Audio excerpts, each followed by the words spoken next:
Hello and welcome to a new video. I thought today I would do a little chatty video probably about all of the books I would like to get to in the year 2024. So it's well established that anytime I make a TBR, it's a rough draft, you know? I'm not known for sticking to TBRs, but I have a stack of books here, 2 stacks technically, of books that I would like to hopefully get to at some point this year. Will I read any of these?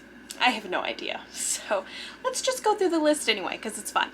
So first off, this was probably on my TBR for last year too, and I didn't get to it, but that is The 7 Husbands of Evelyn Hugo by Taylor Jenkins Reid. Now this is a book, one is being made into a movie, so I should probably like be up with the times. I feel like my angle is kind of just ever so slightly crooked. That's not better, but whatever. But mostly I want to read this because it is a direct recommendation from a friend of mine. She not only recommended it to me, but she gifted it to me for Christmas, I think 2 years ago. And she's like, oh, I think you'd really like this. And I haven't read it yet. So I will get to it. I will get to it. It will happen. Maybe I'll even read it this winter, because doesn't it feel like a wintry vibe? I don't know, but I would like to read it, and it's a pretty cover, and I've said before that it's a little bit outside my comfort zone. I would have never picked this up on my own, but because it's coming with a recommendation from someone whose reading tastes I feel very similar to mine, well, she might not like all the books I read, but I like most of the books that she reads. I want to give it a try. Plus, if it's got 2 million copies sold, that must mean something, although sometimes it doesn't. Anyway. Next, I would like to catch up with the rest of the world and read Fourth Wing by Rebecca Yarros. I'm so focused on the fact that my hair looks a little bit crazy today, but it is what it is. This is a beautiful copy I was gifted in a Secret Santa. I am very, very excited to read this. I kind of think I want to wait till I'm in a little bit stronger of a fantasy mood, although maybe if I just watch some How to Train Your Dragon. I was thinking last night I should keep watching the How to Train Your Dragon show that I was watching. Maybe that would get me in the mood, because I know there's dragons in this. So in my head, does this just read as How to Train Your Dragon fanfiction? I'm not sure, but I would like to hope. It's probably nothing like that. Why don't more people love How to Train Your Dragon? I'm going on a complete tangent, but now I'm just thinking about How to Train Your Dragon. Anyway, I want to read Fourth Wing. Everyone's read it. Even like non-readers like love this book, so I think it's gonna be really good, and it has all the makings of a book that I would love. Fantasy, dragons, like enemies to lovers vibes, high stakes, romance. I think it's gonna be great. So I'm really excited to give it a try, and I think I would like it. Sometimes, you know, hyped books can have a downfall, but the criticisms that I see of this book are like people who read really critically and like are criticizing like writing style or like that kind of thing. I don't care about that. I am here for the vibes only, and I think it's got good vibes, so I'm excited to give that a try. Next, I'd like to catch up in the Cruel Prince universe by reading The Stolen Heir by Holly Black.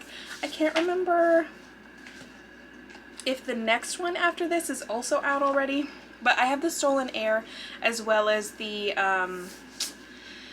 what is it called? The Prince, How the King Learned to Hate stories? Whatever. The other one, the tiny one. I want to read that, and I'd like to read The Stolen Heir. This is going to follow kind of the next generation. I don't think June and Carden are going to be that much older. So Oak is going from, what, 6 to 16 or whatever. So it's been like 10 years since The Cruel Prince. So I'd like to dive back into this world because I love this world. It really brought it together in the end. There were parts during the first series where I was like, what am I reading? Why am I reading this? But it brought it together. I love this world. So I'd like to return and finish out this series, or at least catch up with this series. I'm sure she's still writing more. Next on my list is Throne of the Fallen by Kerri Maniscalco, which actually kind of matches. So I love that. That's a vibe.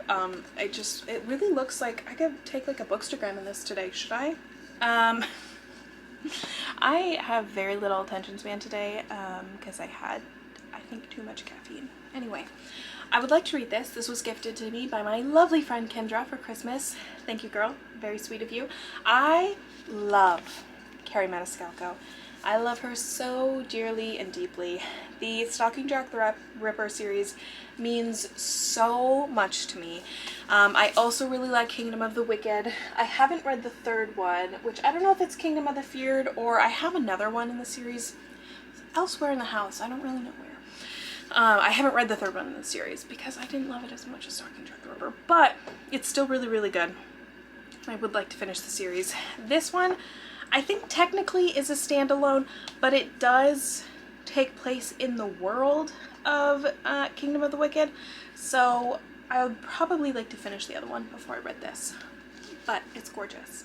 And I am just excited to read anything she writes ever. She is an auto-buy author for me, for sure. I don't know what this one is about. She falls in love with... Oh, it's about envy. So the last one was death. Is that what he was? Anger? You know, I don't know. Let's move on. Next on my list is Something Wilder by Christina Lauren. In general, I'd like to read more romances this year, and more specifically kind of catch up on Christina Lauren's backlist. I have not read a Christina Lauren book that I didn't love, so I feel like I should just keep reading the backlist. Again, my sweater matches all these cute books. This is very pretty. This is a book that I very much want to read. Also, shout out to Sydney. Thank you. This was a gift from her a couple years ago for my birthday. I really love Christina Lauren, so I do want to read this one. This one sounds really fun. I think it is on the cleaner side, this one. But the, like, outdoorsiness of it sounds really fun. I don't really like the outdoors, but they might be fun to read about, so I'm really excited to give this one a try. And I saw them at Tucson Book Festival 3 years ago? I don't remember what year it was. I want to say 2022. Could have been 2021 though. I don't really know. But they were talking about writing this book back then, so I am really excited to dive into this and kind of figure out what they were talking about, kind of thing. Next, I think this has also been on multiple TBR videos for me, and that is the Bloodline series by Richelle Mead. Now, look, I know this series is incredibly old, I know, but I read the Vampire Academy series in 2020 and loved it. Dimitri has my whole heart. I love him so dearly. And what's crazy is I say all of that, and every single person, anytime that I mention how much I love Dimitri, people are commenting to tell me how much even better Adrian is. So I need to step up my game and read this series. I own all of them. It could be a fun little binge read. So it'll happen. It'll happen eventually, okay? I want to read them. Vampires, that's all I need to know. Vampires, period. Next, I have a copy of Beach Read by Emily Henry, but this is not just any copy. This is one that was actually annotated by one of my best friends. So she has highlighting and tabbing and quotes of her reactions of why she loves this book so much. So I would very much like to read this with her little thoughts and additions and learn why this is one of her favorite books of all time. So I'm really excited to pick this up at some point this year. Next, I would like to read Truly Devious by Maureen Johnson. This is technically a reread, but I don't even count the first one. I have the first two in the duology, the other one's behind me, and I just think a mystery YA would be really fun to dive into. They always read really fast, and I always have fun, except for You, third book, and A Good Girl's Guide to Murder by Holly Jackson. By Holly Jackson? Is that who wrote that? Either way, the third one, horrible. That's not what we're here about. We're here about Truly Devious. I have technically read this. I listened to the audiobook on a road trip with my friend, and both of us agree that we did not absorb or understand anything. I don't usually say that a book doesn't translate well to audio, but for me, for my comprehension, my legs are cramping. I hate sitting on the ground, but there's my pretty shelves. It just didn't translate very well for reading comprehension on audio for me. I don't know if that was just me or if it's just because of all the dual timelines, but I would like to reread this one and understand it and enjoy it for the first time, really. Next, this was a gift for this past Christmas from my friend. It's called Reputation by Lex Croucher. It is a historical romance, and she bought it because I love Reputation by Taylor Swift so much. Should I save it for when Reputation Taylor's version comes out inevitably this year? Like I said, I do want to read more romances, specifically more historical romances, and this would be a fun one to add to that list. I also want to catch up on some Joanna Shupe, catch up on her backlist, because she is my favorite author, and I love, love, love Gilded Age historical romances. This is not Gilded Age, Joanna Shupe is. This is bookish, sheltered Georgiana Ellers spending the summer with her aunt and uncle at their English countryside home, and blah blah blah blah blah, Regency historical romance. But I mean, and the cover is just so cute too. I'm excited. Next, a series, my number one series that I would like to finish this year is the Throne of Glass series. So this is Empire of Storms, which, come on, focus, I think is the next one I need to read. I honestly don't know. And what could Sarah J Maas, for the love of God, get an editor? This is a 700-page book.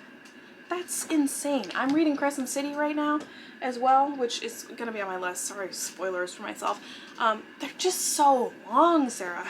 And in ACOTAR, I never really noticed. I was like, oh my god, I wish they were longer. But for some reason, because I don't vibe as much with Throne of Glass, don't get me wrong, I kicked the chair. I still love it, but I don't love it. So I'd like to find that love. I want to find why people love this series so much. Because so far I just like it. I think it's magical, but a lot of the times the characters make such dumb decisions that I'm like, what am I doing here? But then again, that's how I felt about Cruel Prince, and by the end of the Cruel Prince series, it's like a ride or die series for me, but that was also 3 books. She's got, what, 7 in this series? But I'm doing it this year. I'm doing it. I'm gonna finish the Throne of Glass series. 2 books very high up on my TBR are 2 of Rick Riordan's newest releases, and he just announced the one that comes after this. I don't know if it comes out this year or next year, but I think it comes out at the end of this year. So first I have The Sun and the Star. This is by Rick Riordan as well as Mark Oshiro. This is the Nico and Will story that I am 100% confident will destroy me. So I'm looking forward to that. Nico, he makes me want to scream. I get so emotional. But I also get emotional about Percy and Annabeth. This is The Chalice of the Gods. I have not read this yet because sometimes I delude myself into things, and then once I have the idea, I'm so committed to the idea that I cannot change my mind. I'm a Taurus, what can I say? And this idea was I have to reread the other 10 books before I can read this, as well as this. That's why I haven't read them. Usually I'm read a Percy Jackson Rick Riordan book day of release. But like I said, I told myself I have to read the other 10 books. I'm done with 1 through 5. Now I got 5 through 10. And I guess I have to finish the Apollo book too. I can't read that. Not because I don't love him, but because it broke my heart so horribly. I can't continue. I'd have to take days off of work. I would have to have some sort of mourning period to get through the rest of that series. Anyway, let's move on. Let's talk about something else. I also have Lessons in Chemistry by Bonnie Garmis on my TBR for the year. And what was that other book? The one with the green dress. What's her name? Whatever. The Taylor Jenkins Reid book. A little outside my comfort zone. But Brie Larson has won me over. Brie Larson makes me think that I would really, really love this book because I keep seeing clips of the show on TikTok, and you're probably like, Spirit, why don't you just watch the show? Did you not just hear me talk about how I have to read the 10 books to read this? It's kind of the same thing. In my head, I have to read it first before I can watch the show. And honestly, it's not that long of a book, and it does sound really fun, and it's a pretty bit of font, so. And if I would, maybe I should branch out, try other genres. Maybe I'll learn that this is why I don't read other genres. But I have heard really, really good things about this book, so I'm excited to give it a try. And more importantly, watch the show. Usually any book that says something like a Good Morning America book club pick would make me think, ugh, that probably fucking sucks. But I think this is going to be good. I think this one will actually be fun. Sorry, GMA, for offending you. But I think this will be fun. And I it's worth it just to have this cover on my shelf because this is one of the most gorgeously designed covers I have ever seen. Anyway, on to the last one. Technically, I should hold this up, but Crescent City, House of Sky and Breath. I'm currently reading Crescent City, and I'm doing it as a buddy read with a friend of mine, and then we are going to buddy read this one. These are so long too. It's a little ridiculous. Sarah J. Maas, I beg you to get an editor who will tell you to cut it down. Or, alternatively, why is this one book? Why is it not two? Like, you can have two 400-page books. For some reason in my brain, that's a little more acceptable. The one 800-page book is a little painful. But I know that everyone loves these, so I want to get into it. I'm 150 pages into the first one, and I am enjoying it. So, we'll see where we go from there. But anyway, I have been rambling on for long enough, and I'm tired of sitting up, so I hope you enjoyed. There's a lot of books I want to get to this year, obviously. Like I said, I should do like a reaction video at the end of the year, where I tell you if I read all of these or not, and I tell you what I thought of them. I'll be honest, it might just be a review of the 2 Crescent City books and nothing else.